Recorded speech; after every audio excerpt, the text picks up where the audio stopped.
ഒരു മനുഷ്യനെ സംബന്ധിച്ചിടത്തോളം അവൻ മരണം വരെ പഠിച്ചാലും അള്ളാഹുവിനെ കുറിച്ച് അവൻ പഠിക്കേണ്ട കാര്യങ്ങൾ അവസാനിക്കുകയില്ല. റസൂലുള്ളാഹി സ്വല്ലല്ലാഹു അലൈഹി വസല്ലം പറഞ്ഞില്ലേ, ഇന്ന ലില്ലാഹി 99 ഇസ്മാ, അല്ലാഹു സുബ്ഹാനഹു വ തആലക്ക് 99 നാമങ്ങളുണ്ട്. 100 ഇല്ലാ വാഹിദ, 100ൽ നിന്ന് ഒന്ന് കുറച്ചാൽ മതി.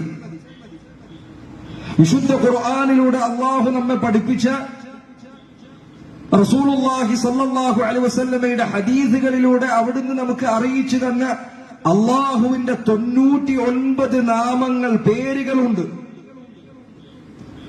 റസൂലുള്ളാഹി സ്വല്ലല്ലാഹു അലൈഹി വസല്ലം പറയാൻ, മൻ അഹ്സാഹാ ദഖലൽ ജന്നഹ്, ആരെങ്കിലും അള്ളാഹുവിന്റെ ഈ 99 നാമങ്ങൾ ഇഹ്സാ നടത്തിയാൽ അവൻ സ്വർഗത്തിൽ പ്രവേശിക്കും. പണ്ഡിതന്മാർ പറഞ്ഞു, അള്ളാഹുവിന്റെ നാമങ്ങൾ പഠിക്കേണ്ടത് അതിന് 3 പടികളുണ്ട്.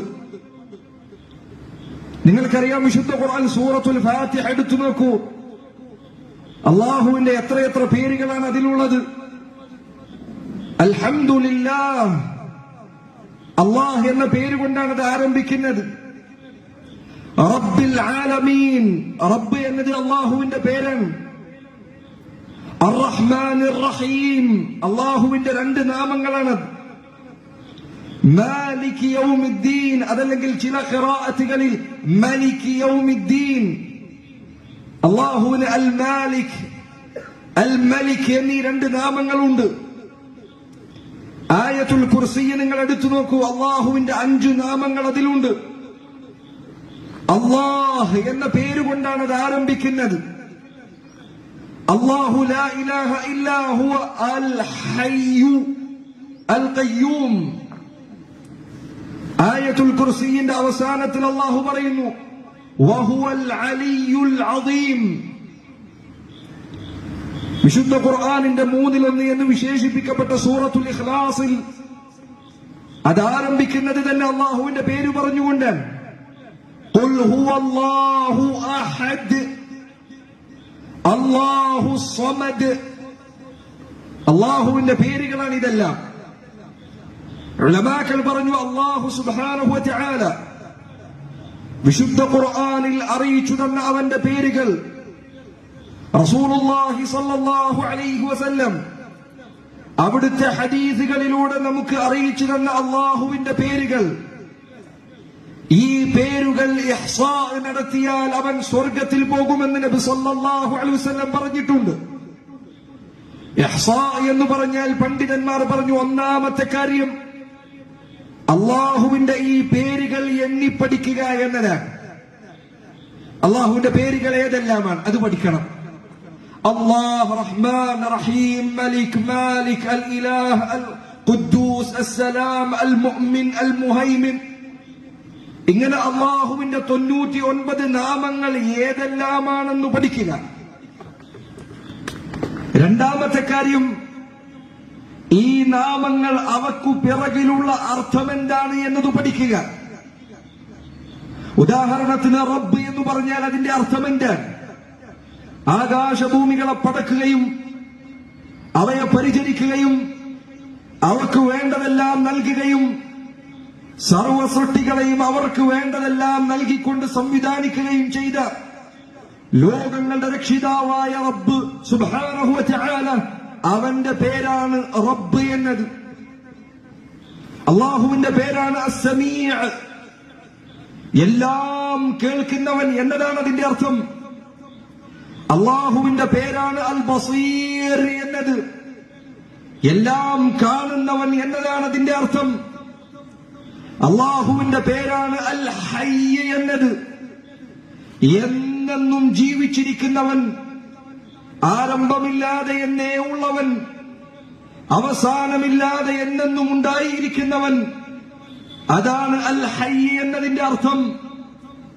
അള്ളാഹുവിന്റെ പേരുകൾ എണ്ണി പഠിക്കണം. അള്ളാഹുവിന്റെ പേരുകൾ അവയുടെ അർത്ഥം എന്താണ് എന്ന് മനസ്സിലാക്കണം. മൂന്നാമത്തെ കാര്യം അള്ളാഹുവിന്റെ നാമങ്ങൾ അവയനുസരിച്ചുകൊണ്ടുള്ള ജീവിതം അവൻ ജീവിച്ചു കാണിക്കണം. അള്ളാഹു സമീഅാണ്, എല്ലാം കേൾക്കുന്നവനാണ് എന്ന് അറിഞ്ഞാൽ നിന്റെ സംസാരത്തിൽ അള്ളാഹുവിന് തൃപ്തികരമായതല്ലാതെ ഉണ്ടാകാൻ പാടില്ല. അള്ളാഹുവാണ് എല്ലാം കേൾക്കുന്നവനെന്ന് മനസ്സിലായാൽ സൃഷ്ടികളിൽ ഒരാൾ പോലും എല്ലായിടത്തു നിന്നും എപ്പോഴും വിളിച്ചാൽ കേൾക്കുന്നവരായി ഉണ്ടാകുകയില്ല എന്ന വിശ്വാസം നിനക്കുണ്ടായിരിക്കണം.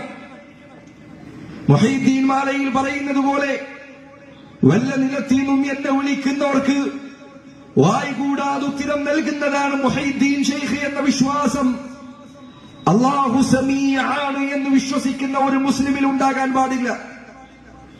ഏതു സന്ദർഭത്തിലും എപ്പോൾ വിളിച്ചാലും, ശബ്ദമുയർത്തിയാലും ശബ്ദം താഴ്ത്തിയാലും, എവിടെ നിന്ന് വിളിച്ചാലും കേൾക്കുന്നവൻ അല്ലാഹു മാത്രമാണ് എന്നത് അവന്റെ വിശ്വാസമാണ്. ബഗ്ദാദിൽ കിടക്കുന്ന മുഹൈദ്ദീൻ ശൈഖ് ഈ കേരളത്തിൽ നിന്ന് നീ വിളിച്ചാൽ അദ്ദേഹം കേൾക്കും എന്ന വിശ്വാസം നിനക്കുണ്ടായാൽ അല്ലാഹു സുബ്ഹാനഹു വ തആലക്ക് തുല്യനായി നീ മുഹൈദ്ദീൻ ശൈഖിനെ മാറ്റിയിരിക്കുന്നതാണ് ശിർക്ക്. സഹോദരങ്ങളെ, അല്ലാഹു സുബ്ഹാനഹു വ തആല അവന്റെ നാമങ്ങൾ ഏതാണെന്ന് എണ്ണി പഠിക്കണം, അവയുടെ അർത്ഥം പഠിക്കണം, അവ അനുസരിച്ചുകൊണ്ടുള്ള ജീവിതം ഉണ്ടായിരിക്കണം. റസൂലുള്ളാഹി സ്വല്ലല്ലാഹു അലൈഹി വസല്ലം പറഞ്ഞത് നിങ്ങൾ കേട്ടിട്ടില്ലേ? അവിടുന്ന് പറഞ്ഞു, അർറാഹിമൂൻ യർഹമുഹുമുർ റഹ്മാൻ. റഹ്മാൻ എന്ന അല്ലാഹുവിന്റെ നാമം പഠിച്ച മുഅ്മിനീങ്ങൾ എങ്ങനെയായിരിക്കണം? അവർ റാഹിമീങ്ങളായിരിക്കണം, അവർ കരുണയുള്ളവരായിരിക്കണം. കണ്ടില്ലേ? അള്ളാഹിനെ കുറിച്ച് പഠിക്കുന്നതിനനുസരിച്ച് ജീവിതത്തിൽ മാറ്റം ഉണ്ടാവും.